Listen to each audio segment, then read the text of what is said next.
New Thinking Aloud is a non-profit endeavor. Your contributions to the New Thinking Aloud Foundation make a meaningful difference in our ability to produce new videos.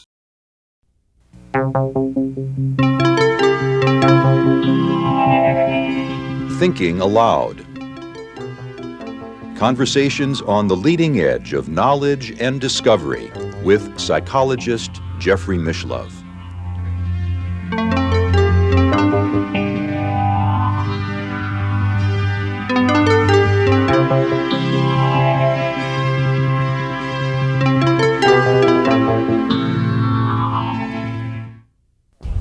Good evening. Our topic tonight is developing extrasensory perception, and my guest, Dr. Charles Tart, is a psychologist and parapsychologist, the author of a book called Developing Extrasensory Perception, and several other books in the area of parapsychology, including Studies in the Scientific Realm. Welcome, Charlie. Good evening, Jeffrey. It's a pleasure to have you here. You did some of the pioneering studies many years ago in learning how to use ESP using a computerized model that provided people with instantaneous feedback. I think that's as good a starting point as any to talking about developing psychic abilities. Yes, it was very interesting that I got into it. I never planned it. It all started with a course in graduate school that I was required to take and didn't want to take on human learning, which I thought was a very dull subject, but you had to take it, so. And then years later I started looking at parapsychological research where people go in the laboratory and are tested for their ESP, particularly the old classical methods of where they have to guess cards, and here's a whole deck of cards and you have to guess them all, and after it's all done somebody scores it to see how you did. And somehow I started thinking about that from the point of view of learning, and I thought, well, how do you learn something? You try something, you don't know what to do yet since you haven't learned it, but you try something and you get some feedback. Was I right or wrong? If I was wrong, I know that's not the way to do it. If I was right, well, I'd like to develop that kind of response. Well, I realized that the way people were usually being tested for psychic abilities, they weren't getting any feedback about being right or wrong till a long time after they'd actually tried it. And that's too late for learning. In fact, in conventional psychological terms, that's how you kill off an ability. That's how you confuse someone so they lose their talent. Called an extinction model. Right, it's extinguishing behavior. Yes. So I had what seems perfectly obvious once you say it as an insight that if you want to learn to use ESP, you've got to make a lot of immediate responses trying to use ESP and get immediate feedback on each one of are you right or wrong, so you can figure out what to do. That's how it all got started. Conversely, maybe one of the difficulties that parapsychologists have had in getting their work accepted is that once they get a good scoring subject, they actually train that subject not to do well. Yes, and in fact, if you looked at the records of experiments, you would see even the very best subjects eventually lost their abilities when they repeatedly went through this card guessing. So you basically decided to use the feedback model to see if people would increase their scores rather than decline. Right. And you met with quite a bit of success. Yes, I'm very pleased with the research to date. I'm also very frustrated by it. Because as most of our viewers know, parapsychology is a very small field. There's not much research going on. So in the amount I and some others have been able to do, what seems to have come out of the research is that if you give feedback, you certainly get rid of this decline. People do not get worse when they get feedback. They at least hold on to what they do. A few of them seem to get better, but there hasn't been enough energy to do the research to see if some people will get really good and stable at using this kind of ability. So that's why I'm frustrated. This may be the key to really teaching reliable ESP performance, or like any scientific theory, it could be a plausible sounding idea that isn't quite right. I don't quite know yet. And then you've gone on to explore a number of other avenues for facilitating ESP, though, besides feedback, haven't you? Oh yes, there are many conditions that affect how a person can use their ESP, and there must be some way to make them all work in your favor.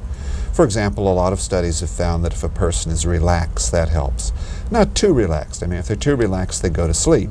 Taking Valium does not increase ESP scores. Right. What else would facilitate ESP? Well, a procedure known as the Gansfeld procedure helps ESP in some people. To put it in a fancy way, your eyes are covered with translucent acetate hemispheres. Ping pong balls. Right, ping pong balls, exactly. I knew it. So it's low budget research. Right, but you put these ping pong balls on, so what you see is a completely uniform white field and a light shines on them.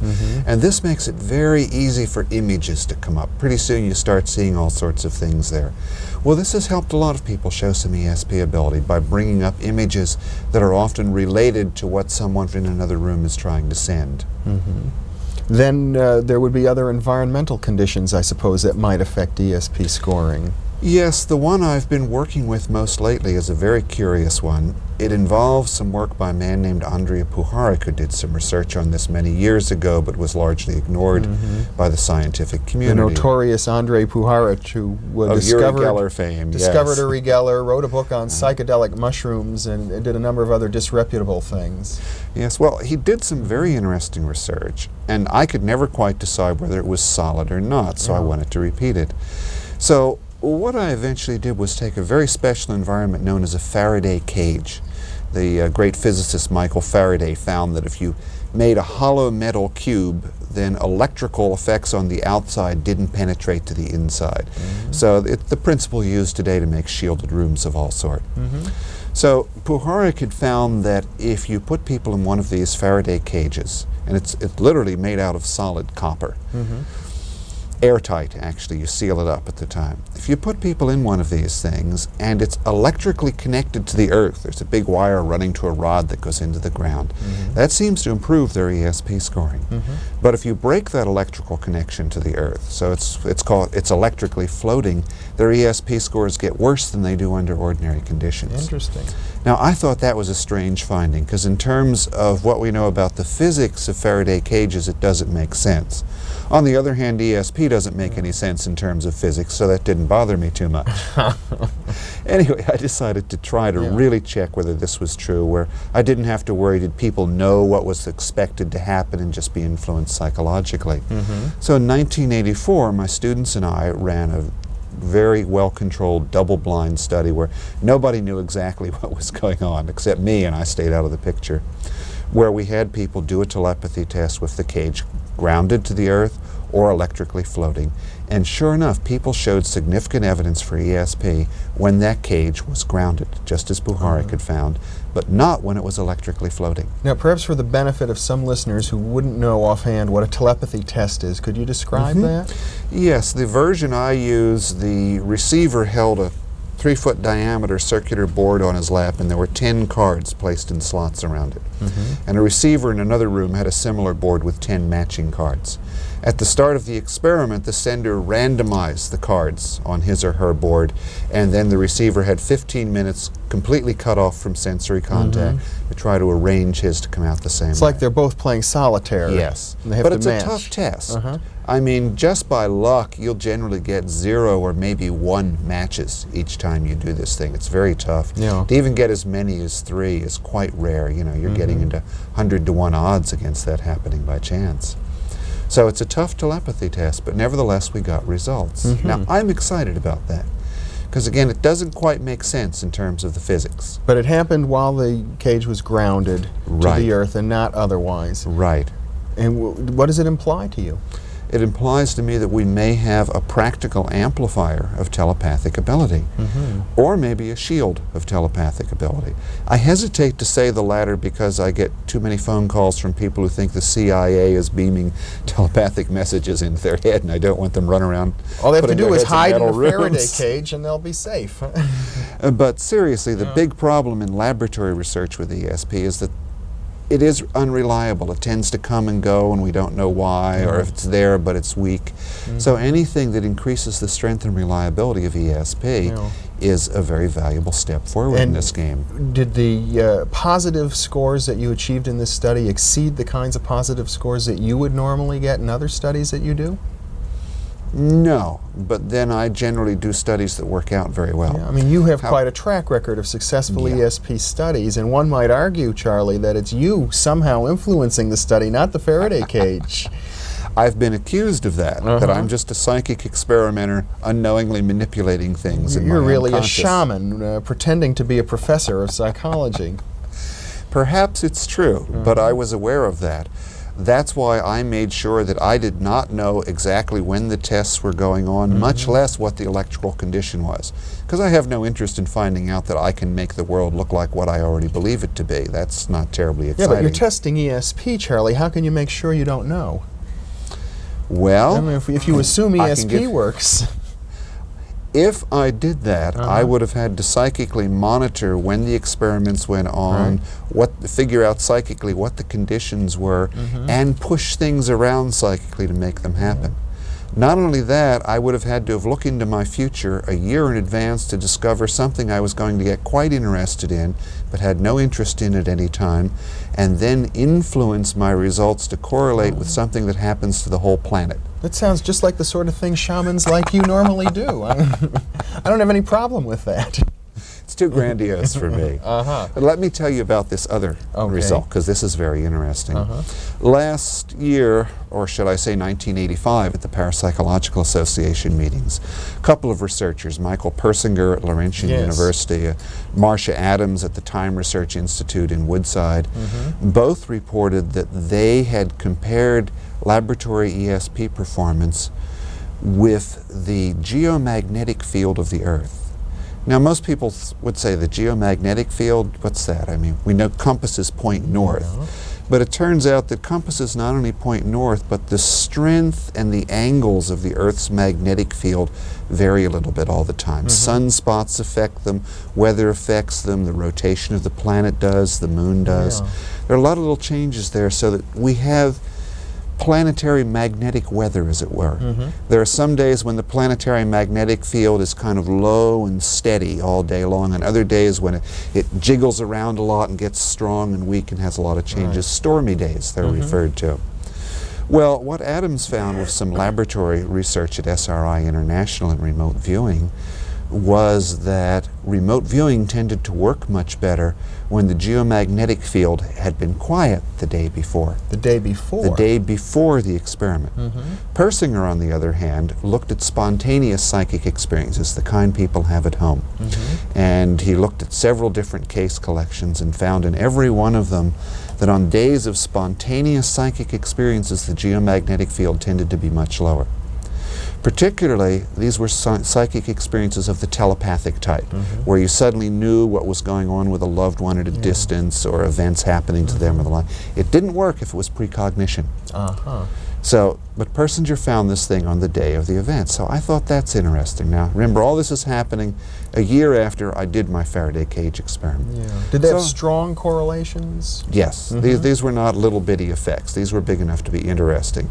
The promise of their work was that this effect would be strong enough that if you were getting ready to do an ESP experiment, first you would call up your local magnetic weather station, as it were, and if they said, it's real stormy today, you'd say, sorry folks, let's go home, try it another day. It's probably not going to work well today. I mean, check for sunspots and things of that type. So that if this worked out, you could make ESP work better by working on calm magnetic days instead of stormy ones. I suppose it implies that our nervous system is somehow affected. Yes. Or the carrier wave, whatever that might be, is affected. This is a controversial area. People are just beginning to do good research on the geomagnetic field and its effects on all sorts of behavior.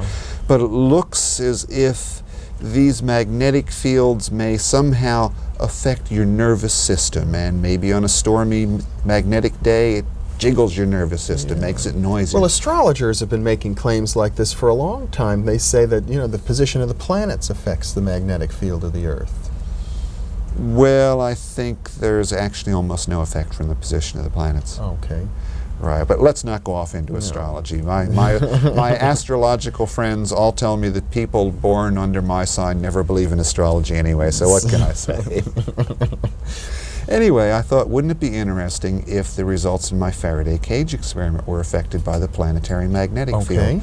And I went back and looked, and sure enough, they were. Now, if I was being a shaman and just doing this unconsciously by psychic means, I would have had to figure out a year ahead I was going to get interested in the magnetic field and control the timing of when people actually did experiments to come out this way. And Because that's what shamans too do, though. They grandiose. travel back and forth into the future. It's not too, No, I'm it's just too an ordinary grandiose for a scientist. psychology professor, maybe. Definitely. Okay. And on the surface, we have mild-mannered psychology professor here, Charles Tart. If we were to take off the T-shirt, we would see the big emblem. Well, anyhow, so what you're implying, Charlie, I don't want to rib you too much about this. You seem to be saying that for people who are viewers, perhaps, they might be serious about this ESP stuff and want to use it, find it unreliable in their lives, as many people do. You're suggesting that if they begin to pay attention to these subtle environmental factors, that there might be ways of augmenting, maybe even finding some practical value here. Yes. I mean, if somebody wanted to use ESP in a more reliable way in their life, several things they could do. One would be to just start keeping records of when spontaneous events that you think are ESP happen. Yeah. And try to notice the conditions around that. Do they happen right after you've had a terrible fight, or do they happen on days when you're very peaceful? Do they follow meditation periods? Or you can always eventually obtain this sort of magnetic data and go back and look at that sort of thing. Where would you obtain it? You can get it out of Boulder, Colorado, from the National Oceanographic and Aeronautic Administration, and they publish a little bulletin once a month. Now, that's relatively esoteric. Right. I don't think the average viewer is going to want to do that. But finding, does it correlate with whether you meditate or not, your emotional mood and all that is very important. What about diet? Do you think diet would have an effect? I tend to doubt it. I think Americans are crazy on the subject of diet. I think we have a national delusion that we can eat our way to enlightenment. And frankly, as a psychologist, I'm far more concerned with the junk food we put in our minds than the junk food we put in our bodies. There may be something to it, but it's not my favorite angle. Okay, here's another angle. I think Persinger made the claim himself that people who were very psychic have had electrical shocks early in their childhood, were electrocuted. Have you heard of that one? No, I've never heard of that one. No? And even if it's true, I would not advise people to go out and get electrical shocks. You know, it's similar to the fact that some of the people around who are very good psychics today got that way accidentally by falling on their head. Sometimes that makes people psychic. A lot of times they just die. So I don't recommend the method at all. Well, one of your real fields of specialization are the spiritual disciplines, and certainly in many, many spiritual traditions, it is said that these disciplines and traditions will lead to the development of various psychic powers, sometimes as a byproduct, sometimes as the goal of the spiritual discipline. How does that jive with the research you've done? Doesn't. If you look at people who are relatively psychic today, you will find the entire spectrum of humanity. You'll find some nasty, neurotic, power-hungry people. You'll find some people who are loving, developed, calm, spiritual. You'll find a lot of relatively ordinary people. But I think that's because most of the psychic development we see in the West is accidental psychic development. It's not a result of systematically pursuing some spiritual tradition. Now, of course, we have lots of Eastern traditions, as you said, that you'll get these automatically as a result of pursuing spiritual disciplines.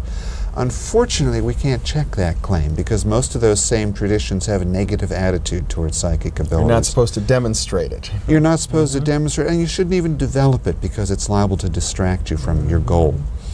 And that makes it very hard to find out if there's any actual reality to this or if it's just an illusion.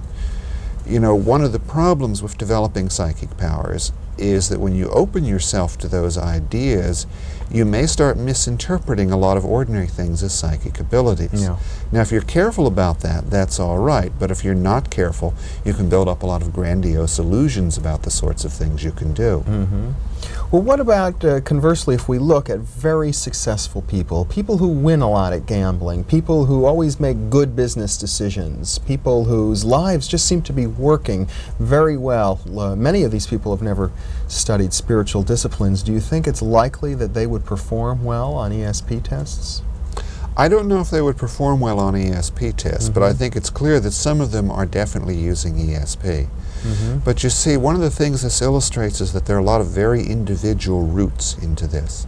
For one person, practicing a certain kind of yoga might develop their ESP. For another person, playing cards might develop it. And at this early stage of our knowledge, it would be a mistake to say, about any particular route, that this is the way to develop ESP. It all depends on the person, and it's very different.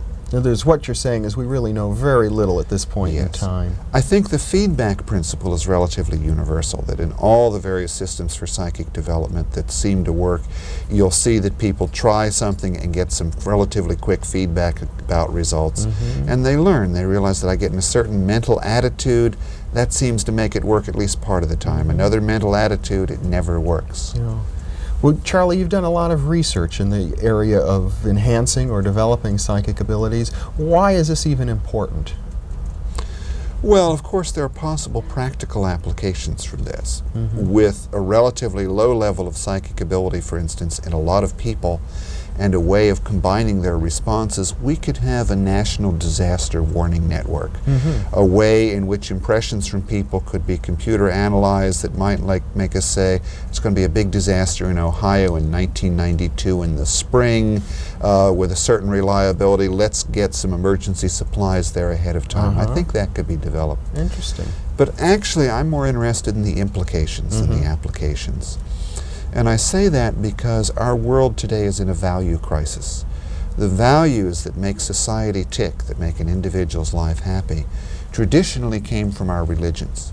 But our religions don't work for most people. They are things you were told that have no experiential basis, that are contradicted apparently by science. And so we're all desperately looking for values. There's a few exceptions, but most people are really lost. The scientific worldview particularly seems to say that all religion is nonsense, and of course the values that came out of religion are nonsense. For example, in science itself, there's this tremendous tradition that you do not cheat. A scientist is honest. But if life is just an accidental thing that evolved on this planet because some molecules happen to bump together under the right conditions and it has no real meaning, why not cheat? I suspect actually there's a lot of cheating among second-rate scientists in conventional science because the morality for not cheating came out of religion. So I think it's very important, and this is the thing I'm devoting my life to now, to try to form some bridges for scientifically educated people into the basic experiential world of spiritual values, of spiritual experiences. That we can't stay cut off like that. You know, the deep values come from spiritual experiences, not from being told what you should be. And you see extrasensory perception as being related here? Yes, I see it as quite related for this reason. Extrasensory perception throws out the scientistic, and notice I'm not saying scientific, but scientistic, when you make science like a religion. It throws out the scientistic model of man that says you're nothing but your body and nervous system. And that is what we have to contend with, you know, that the authorities seem to say that all your thoughts, all your feelings, all your hopes and fears, they're nothing but electrochemical changes going on inside your nervous system. We're isolated from one another, and of course when you die that all stops. Well, that's a very depressing worldview. I have exercises on that I use in workshops to get people terribly depressed. Okay, now here's where ESP comes along.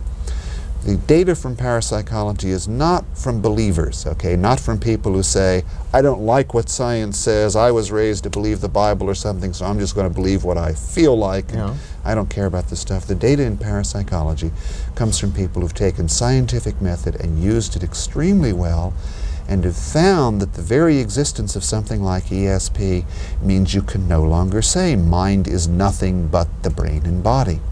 It says that the mind is something bigger than the brain and body. Isn't that still an open question? I mean, it's not an open question. You for think me. it's clear? No. Okay. Here, I'll go on record as being closed-minded, I suppose. But in effect, your research with, you know, the geomagnetic fields is suggesting there could be a physical basis. Let's put it this way. Some people want to scientifically quarrel whether there's enough evidence, scientifically speaking, to believe in ESP.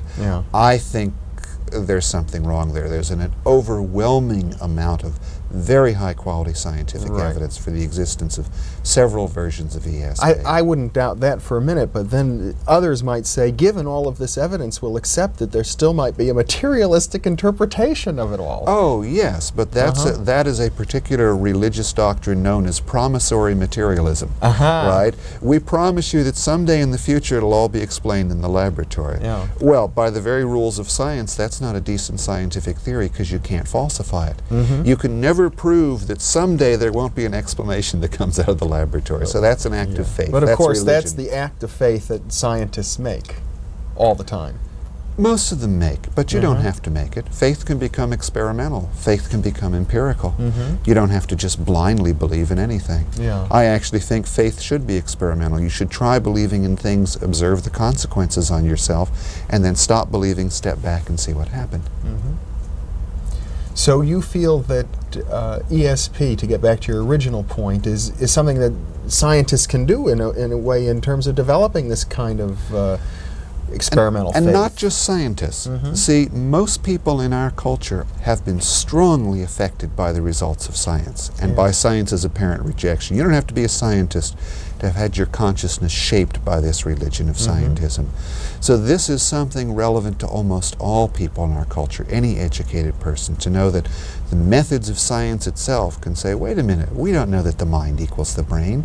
The mind does things that we have no conceivable way of reducing to brain functioning now. That doesn't prove that any particular religion is true, but it certainly makes you open-minded toward all our spiritual traditions. And that open-mindedness toward our spiritual traditions, I think, is vital in our world today. That was probably an insight just about like that got you started on your own journey, I would suppose, many years ago. It was part of it, yes. During my own adolescence, I struggled with this conflict between science and religion. You know, I was raised in a traditional faith and believed it, and then I got to be an adolescent and started learning a lot about science and seeing all these incompatible things. Well, it was interesting. I saw what a lot of my contemporaries did. They took one of two routes. One is they simply accepted, oh, science has explained all this stuff away, and besides there's more prestige in being scientific, so I'm not going to bother with all that religious stuff. Or they did a little psychological defense maneuver we might call compartmentalization. Religion was moved to 11 o'clock Sunday mornings, at which time they believed and never thought about it the rest of the week. Well, as a psychologist, I know compartmentalization isn't a terribly healthy way of organizing your world. I was lucky.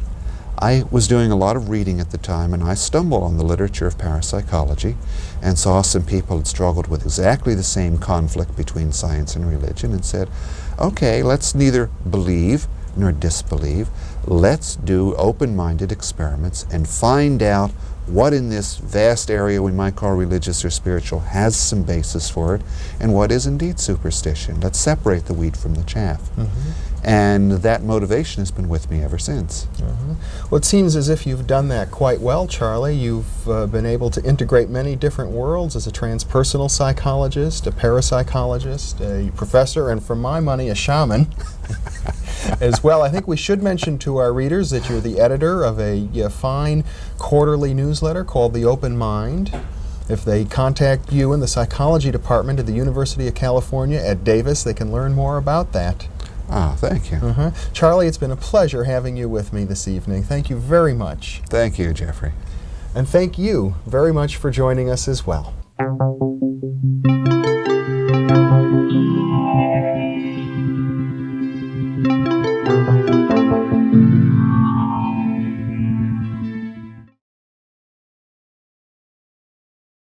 I imagine that by now many of you already realize that, in conjunction with White Crow Books, we've just launched the new Thinking Aloud Dialogues book imprint, and our first title is There Life After Death?